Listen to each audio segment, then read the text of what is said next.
सांबा और समुद्र तटों के लिए प्रसिद्ध यह देश अब रूस का सबसे बड़ा जासूसी केंद्र बन गया है। हजारों रूसी जासूस दक्षिण अमेरिका की सबसे बड़ी अर्थव्यवस्था में गुप्त रूप से रह रहे हैं। ये सिर्फ ऐसे एजेंट नहीं हैं जो यहाँ से गुजर रहे हैं। ये उच्च श्रेणी के रूसी अवैध जासूस हैं जिन्होंने ब्राजील में पूरी तरह से नई जिंदगी और पहचान बनाई है, और इसके लिए उन्होंने शीत युद्ध के समय के नकली जन्म प्रमाण पत्रों का इस्तेमाल किया है। हाल ही की जांचों से पता चला है कि कैसे आर्टुम शिमरीव जैसे आम दिखने वाले ब्राजीली असल में दुनिया भर में घूम रहे थे और क्रेमलिन के लिए खुफिया जानकारी इकट्ठा कर रहे थे। लेकिन असली सवाल है कि ब्राजील ही क्यों, और रूस इतने समय तक इतना बड़ा और पकड़ से बाहर नेटवर्क कैसे बना पाया। हम सबसे पहले जानेंगे कि एक अवैध जासूसी फैक्ट्री असल में क्या होती है। उन चौंकाने वाले छेदों को उजागर करेंगे जिनकी वजह से ब्राजील एक परफेक्ट टारगेट बना, और उन एजेंट्स से मिलवाएंगे जिन्होंने अपनी दूसरी जिंदगी गहरे गुप्त ऑपरेटिव्स के रूप में बिताई। आखिर में देखेंगे कि ब्राजील ने रूसी जासूसी खेल के खिलाफ कैसे पलटवार किया। शुरू करते हैं। इन रूसी जासूसों को इल्लीगल्स कहा जाता है और केजीबी इन्हें कड़ी ट्रेनिंग देती है। वे पूरी तरह से नई पहचान अपनाना सीखते हैं और अपनी नकली नई जीवनी पर सालों तक काम करते हैं। इसके बाद उन्हें दूसरे देशों में भेजा जाता है जहां वे अपनी नई पहचान बनाते हैं, व्यवसाय शुरू करते हैं और यहां तक कि शादी करके परिवार भी बसाते हैं। आखिरकार कुछ समय बाद, यहां तक कि कई सालों बाद भी उन्हें क्रेमलिन से आदेश मिलते हैं। वे विभिन्न देशों से मास्को के लिए खुफिया जानकारी जुटाते थे। यह परंपरा सोवियत युग से चली आ रही है। इस दौरान शीत युद्ध के समय सोवियत एजेंट पश्चिमी देशों में घुसपैठ करते थे ताकि मास्को अपने विरोधियों के खिलाफ इस्तेमाल करने के लिए खुफिया जानकारी जुटा सके। ऐसी जासूसी में कूटनीतिक सुरक्षा नहीं थी, इसलिए वे नई पहचान लेते थे और ये सोवियत संघ के टूटने के बाद भी चलता रहा। इन अवैध जासूसों का नेटवर्क आज भी सक्रिय है और ब्राजील उनका नया पसंदीदा ठिकाना बन गया है। पहले अभियानों में जासूस सिर्फ मेजबान देश की जानकारी जुटाने के लिए रहते थे। अब ब्राजील में उनका मकसद ब्राजील में जासूसी करना नहीं था, बल्कि ब्राजीली बनना था। तो आखिर ब्राजील में ऐसी क्या खास बात है जो इतने सारे रूसी जासूसों को आकर्षित करती है? ब्राजील एक बहुसांस्कृतिक देश है, इसलिए यहाँ घुलना कई देशों की तुलना में आसान है। दूसरी वजह ब्राजीली पासपोर्ट की ताकत है। अब आपको शायद यह पता ना हो, लेकिन ब्राजील का पासपोर्ट नवीनतम वैश्विक पासपोर्ट पावर रैंकिंग में 11वें स्थान पर है। ब्राजीली पासपोर्ट से 100 से ज्यादा देशों इंक्लूडिंग यूरोपीय संघ में बिना वीजा प्रवेश संभव है। तीसरा महत्वपूर्ण कारण जो ब्राजील को रूसी जासूसी के लिए परफेक्ट बनाता है वह है देश की कमजोर पहचान प्रणाली। ब्राजील में नागरिक रजिस्ट्रेशन प्रणाली विकेंद्रीकृत है। इसका मतलब है कि संघीय सरकार के पास जन्म प्रमाण पत्र, पहचान पत्र आदि जारी करने का सीधा नियंत्रण नहीं है। राज्य और क्षेत्रीय सरकारें जिम्मेदार होती हैं, जिससे यह प्रणाली स्थानीय भ्रष्टाचार के प्रति संवेदनशील बनती है। साथ ही ब्राजीलियाई कानून में जन्म प्रमाण पत्र प्राप्त करने के लिए एक और खामी है। अधिकांश देशों में जन्म प्रमाण पत्र के लिए डॉक्टर या अस्पताल से सत्यापन जरूरी है, लेकिन ब्राजील में ऐसा नहीं है। अगर आपका जन्म ग्रामीण क्षेत्र में हुआ है तो आप यह घोषणा कर जन्म प्रमाण पत्र ले सकते हैं कि आपका जन्म कम से कम एक ब्राजीलियाई माता पिता से हुआ है। इससे इन रूसी लोगों के लिए नकली नामों पर असली जन्म प्रमाण पत्र प्राप्त करना बहुत आसान हो गया है। पुलिस को लगा कि इन रूसी लोगों ने या तो ये दस्तावेज जाली बनाए हैं या फिर स्थानीय अधिकारियों को रिश्वत देकर उन्हें ऐसे दर्ज कराया है जैसे वे 1980 या 1990 के दशक के हों।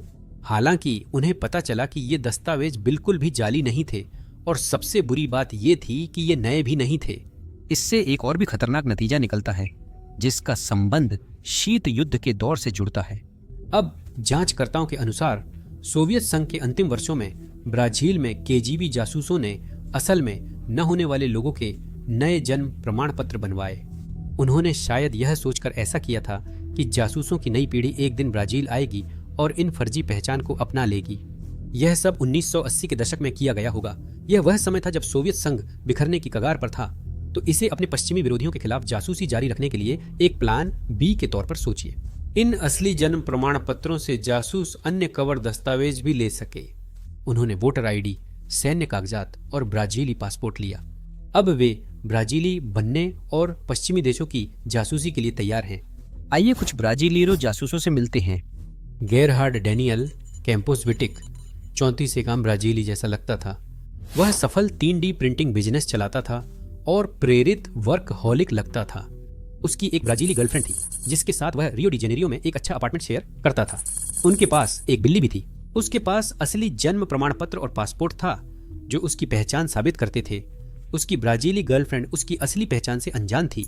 उसने दोस्ती और संबंध बनाए। जो लोग उसे जानते थे उन्होंने उसे शर्मीला और संकोची बताया। वे कहते थे कि उसे अपनी फोटो खिंचवाना भी पसंद नहीं था। 6 साल छुपे रहने के बाद वह असली काम शुरू करने को बेचैन था। पता चला कि वह गुप्त रूप से एक और रूसी खुफिया अधिकारी से शादीशुदा था जो ग्रीस में तैनात थी। 2021 में उसने रूसी पत्नी को मैसेज किया कि कोई खुद को हारने वाला नहीं समझना चाहता, इसलिए मैं काम करता और उम्मीद रखता हूँ। उसका असली नाम आर्तुम शिमरीव है। और भी कई लोग हैं, माफ कीजिए शायद मैं इनके नाम गलत बोल दूं।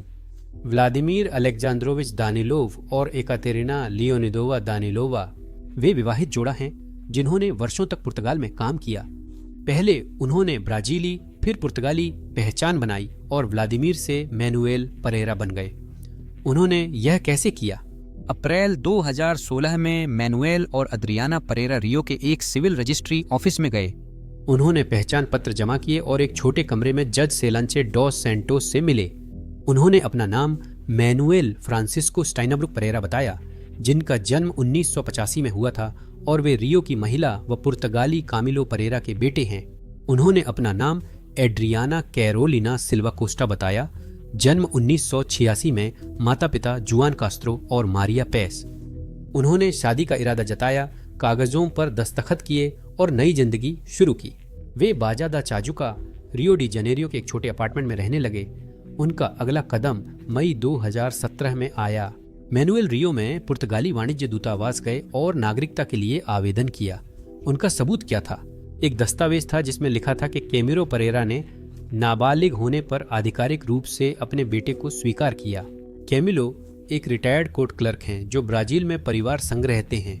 मैनुएल और एड्रियाना के पकड़े जाने पर रिपोर्टरों ने कैमिलो से संपर्क किया, लेकिन उनके परिवार ने बात करने से मना कर सोशल मीडिया अकाउंट्स हटा दिए। हमें नहीं पता कैमिलो और उनके नकली बेटे बहू असल में मिले या नहीं। मैनुएल ने इसका फायदा पुर्तगाली नागरिकता पाने के लिए उठाया। 2018 से यह जोड़ा अक्सर पुर्तगाल जाता और रियो में पुर्तगाली वाणिज्य दूतावास में शादी दर्ज करवाई। 2019 में अद्रियाना पुर्तगाली नागरिक बन गईं। पुर्तगाल की नागरिकता के लिए 3 साल तक पुर्तगाली नागरिक से शादी जरूरी है। उन्होंने पोर्टो में एक छोटा अपार्टमेंट किराए पर लिया और वहां शांतिपूर्वक रहते थे जब तक सच सामने नहीं आया। रोमन ओलेगोविच कावल और अरीना अलेक्सेवनिया अंतोनोवा ब्राजील में एक और जासूस जोड़ा थे। पहचान उजागर होते ही वे उरुग्वे भाग गए। ओला इगोरवरा तुतेरवा एक सुनहरे बालों वाली जासूस थीं जो मॉडल थीं। इन्हें पकड़ा कैसे गया? यह सब विक्टर मोलर फेरेरा नामक एक आदमी से शुरू हुआ। उसका नाम सर्गेई चेरिकासोव था, जो जीआरयू के लिए काम करने वाला रूसी सैन्य खुफिया अधिकारी था। अब जीआरयू रूस की मुख्य विदेशी सैन्य खुफिया एजेंसी थी। उसका मिशन साफ था, हेग में स्थित अंतर्राष्ट्रीय आपराधिक न्यायालय यानी आईसीसी में घुसपैठ करना। यह उस समय हुआ जब अदालत यूक्रेन में रूसी युद्ध अपराधों की जांच शुरू कर रही थी। वह वहां कैसे पहुंचा? अपने साथी जासूसों की तरह उसने भी एक बेहतरीन ब्राजीली कवर पहचान बनाई। उसकी कवर कहानी के मुताबिक वह 2010 में पिता से मिलने रियो गया था। उसने कहा कि वह पुर्तगाली भूल गया है, अब फिर से सीखना और ब्राजीली नागरिकता बहाल करना चाहता है। उसने 2018 में ट्रिनिटी कॉलेज डबलिन से राजनीति विज्ञान में डिग्री ली। इसके बाद उसने जॉन हॉपकिंस यूनिवर्सिटी में अमेरिका की विदेश नीति में मास्टर किया और 2020 में स्नातक किया। इसी तरह एक रूसी जासूस ने प्रतिष्ठित अमेरिकी विश्वविद्यालय में दाखिला लेकर अमेरिका की विदेश नीति सीखी। अप्रैल 2022 में वह आईसीसी में इंटर्नशिप की तैयारी कर रहा था। स्किपोल हवाई अड्डे पर उतरते ही उसे डच अधिकारियों ने हिरासत में ले लिया। पता चला कि CIA ने डच अधिकारियों को विक्टर की सूचना दी थी क्योंकि उन्होंने 2010 में अमेरिका में एक रूसी जासूस पकड़ा था। CIA GRU एजेंट्स पर कड़ी नजर रख रही थी, खासकर जब से उसने जॉन्स हॉपकिंस अमेरिका में पढ़ाई की थी। उसकी कहानी और इरादे संदिग्ध लग रहे थे। वह कथित तौर पर मूल निवासी होकर भी धारा प्रवाह पुर्तगाली न बोलना शक पैदा करता था। तो इसी के साथ डच सीमा अधिकारियों ने उसे एक विमान में साओ पाउलो भेज दिया। इस बार ब्राजीलियाई अधिकारियों के पास उसे गिरफ्तार करने के लिए कोई ठोस सबूत नहीं था। ब्राजीलियाई पुलिस ने जांच तेज कर दी जबकि सर्गेई निगरानी में होटल में था। सबूत जुटाना मुश्किल था। उसका ब्राजीलियाई पासपोर्ट असली था, उसके पास ब्राजीलियाई फोटो आईडी थी, यहाँ तक कि उसके पास एक प्रमाण पत्र भी था जो दिखाता था कि उसने अपनी अनिवार्य सैन्य सेवा पूरी कर ली है। आखिर पुलिस को उसका जन्म प्रमाण पत्र मिला और सब स्पष्ट हो गया। देखिए, पहले रूसी जासूसों ने मरे हुए लोगों की पहचान अपनाई है, आमतौर पर बच्चों की नहीं। सर्गेई विक्टर म्यूलर फ्रायरा असल में कभी था ही नहीं, फिर भी उसके पास असली जन्म प्रमाण पत्र था। उसका जन्म 1989 में रियो डी जेनेरियो में एक ब्राजीली मां से हुआ, जिनकी 1993 में मृत्यु हो गई थी। लेकिन फिर पुलिस ने उसके परिवार को ढूंढ निकाला और उन्होंने बताया कि उस महिला का कभी कोई बच्चा नहीं था और पुलिस को पिता के नाम से मेल खाने वाला कोई भी व्यक्ति कभी नहीं मिला। इससे असहज सवाल उठे कि रूसी जासूस ने नकली नाम से असली दस्तावेज कैसे लिए। पुलिस को समझ आया कि अन्य जासूस भी ये कर सकते थे। 2022 में रूस के यूक्रेन हमले के साथ इस घटना से बड़ी जांच शुरू हुई। पुतिन के युद्ध से रूसी जासूसों के खिलाफ वैश्विक प्रतिक्रिया हुई, जबकि वे ब्राजील जैसे मित्र देशों में स्वतंत्र थे। उनके रूस के साथ ऐतिहासिक रूप से अच्छे संबंध रहे हैं, यहाँ तक कि वे Brazil, Russia, India, China, South Africa आर्थिक समूह का भी हिस्सा रहे हैं। यह जांच ऑपरेशन ईस्ट के नाम से ब्राजीलियाई फेडरल पुलिस के काउंटर इंटेलिजेंस एजेंटों की टीम द्वारा की जा रही है। सर्गेई चेरकेसोव अभी भी ब्राजील में संघीय हिरासत में 15 साल की सजा काट रहे हैं। उनकी गिरफ्तारी के बाद ब्राजील में रूसी जासूसी ऑपरेशन बिखर गया और एजेंटों ने भूतों की जांच शुरू की। ये वही लोग हैं जिनके पास वैध जन्म प्रमाण पत्र है, लेकिन ब्राजील में उनके अस्तित्व का कोई रिकॉर्ड नहीं था। वे अचानक वयस्क बनकर पहचान पत्र, पासपोर्ट और कागजात जल्दी ले लेते थे ताकि पकड़े जा सकें। एजेंट्स ने लाखों रिकॉर्ड्स में संदिग्ध पैटर्न के लिए जन्म रजिस्ट्रियों, पासपोर्ट, ड्राइविंग लाइसेंस आदि की जांच शुरू की। कुछ काम कंप्यूटर से हो सकते थे, पर ब्राजील में डेटाबेस जुड़े या आसानी से उपलब्ध नहीं हैं। अधिकतर काम हाथ से और पुराने ढंग की जासूसी करनी पड़ी। इस खोज ने ऑपरेशन ईस्ट को ब्राजील में रूसी जासूसी नेटवर्क का पर्दाफाश और उसे ध्वस्त करने में मदद की। इस ऑपरेशन में पकड़े गए दूसरे जासूस मिखाइल मिकुशिन थे, जो नॉर्वे पहुंचने से पहले ही ब्राजीलियाई जांच में थे। उसकी ब्राजीलियाई पहचान जोसे असिस जामारिया थी। उसने नॉर्वे की ट्रोम्सो यूनिवर्सिटी में इंटर्नशिप की थी। वह हाइब्रिड खतरों का अध्ययन कर उसी विश्वविद्यालय में प्रोफेसर बना। देखिए, उसकी शैक्षणिक पृष्ठभूमि यूनिवर्सिटी ऑफ कैलगरी से अंतर्राष्ट्रीय संबंधों में थी। असल में वह GRU में कर्नल निकला। वह इसलिए पकड़ा गया क्योंकि उसने असली व नकली पहचान में एक ही ईमेल और पासवर्ड इस्तेमाल किया। उसके कुछ ईमेल रूसी पते पर भी रजिस्टर्ड थे। उसे अक्टूबर 2022 में नॉर्वेजियन अधिकारियों ने गिरफ्तार कर लिया था। 2024 में उसे कैदी अदला बदली में रूस भेजा गया। हमारे दोस्त गेरहार्ड को याद है, 2022 के अंत तक पुलिस उसके भी पीछे थी। पता चला उसकी ब्राजीली मां मर चुकी थी और उसने ऐसे नाम का बच्चा नहीं जना था। दिसंबर में उसके पिता का भी पता नहीं चला। अधिकारियों ने उसकी असलियत बताने में कोई कसर नहीं छोड़ी थी। गेरहार्ड या शिमरेव डरा नहीं लग रहा था। उस महीने उसने रियो के बोटाफोगो में एक दोस्त के साथ डिनर किया। वह काफी शांत नजर आ रहा था और उसने मलेशिया की एक आगामी यात्रा का जिक्र किया। वह बस कुछ दिन पहले ही चला गया, इससे पहले कि फेडरल पुलिस उसकी असली पहचान का पता लगा पाती। इतनी सारी मेहनत के बावजूद, बोकुंकू के वजूद, वह उनकी पकड़ से फिसल गया। उसे फरवरी 2023 में ब्राजील लौटना था। पुलिस उसे ब्राजील लौटते ही गिरफ्तार करने के लिए तैयार थी, लेकिन किसी को हैरानी नहीं हुई कि वह कभी वापस नहीं आया। आर्तुम शिमरेव अकेला रूसी जासूस नहीं था जो ब्राजील से बच निकला। क्या आपको मनुएल और अद्रियाना पेरेरा याद हैं? पुर्तगाल में बसने के बाद वे जनता से ओझल हो गए। कई लोग उरुग्वे भी चले गए। मारिया लुइसा डोमिंगेज कोटोजो के पास ब्राजील और उरुग्वे दोनों के पासपोर्ट थे। एक और जोड़ा भी उरुग्वे में था, फेडेरिको लुइस गोंजालेज रॉड्रिगेज और मारिया इसाबेल मोर्सेको गार्सिया। वह भी एक रूसी जासूस थी जो मॉडल बनी थी। पुलिस को उम्मीद थी कि वे एरिक लोपेज को भी गिरफ्तार करेंगे। 2021 में वह एक सफल ज्वेलरी बिजनेस चला रहा था, जिसे ब्राजील के टीवी शो सक्सेसफुल एंटरप्रेन्योर्स में दिखाया गया। लोपेज कैमरे पर नहीं आना चाहता था और वह पुर्तगाली में अजीब लहजे में बोलता था। पुलिस के पहुंचने पर वह दुकान से गायब था। उसका असली नाम अलेक्जेंडर उत्तरकिन था। कहा जाता है कि उसने मध्य पूर्व में समय बिताया था। अब उसका पता नहीं, पर कई लोग मानते हैं कि वह और बाकी जासूस रूस लौट गए। अब यह काफी हद तक समझ में आता है। पिछले 3 वर्षों में यूक्रेन युद्ध के कारण रूस पर बहुत अधिक ध्यान केंद्रित किया गया है। मॉस्को में बैठे बॉसों ने शायद यह निष्कर्ष निकाला कि उनके जासूसों के लिए वहां बाहर रहना बहुत जोखिम भरा है, इसलिए उन्होंने उसे वापस घर बुला लिया।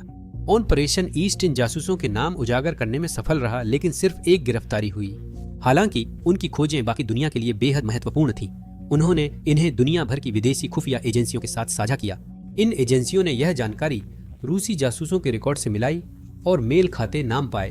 अब हमें इन भूतिया ब्राजीली रूसी जासूसों के असली नाम पता चल गए हैं। ब्राजील अक्सर भू राजनीतिक मामलों में तटस्थ रहता है और रूस यूक्रेन युद्ध के बाद भी मॉस्को से दोस्ती बनाए रखी।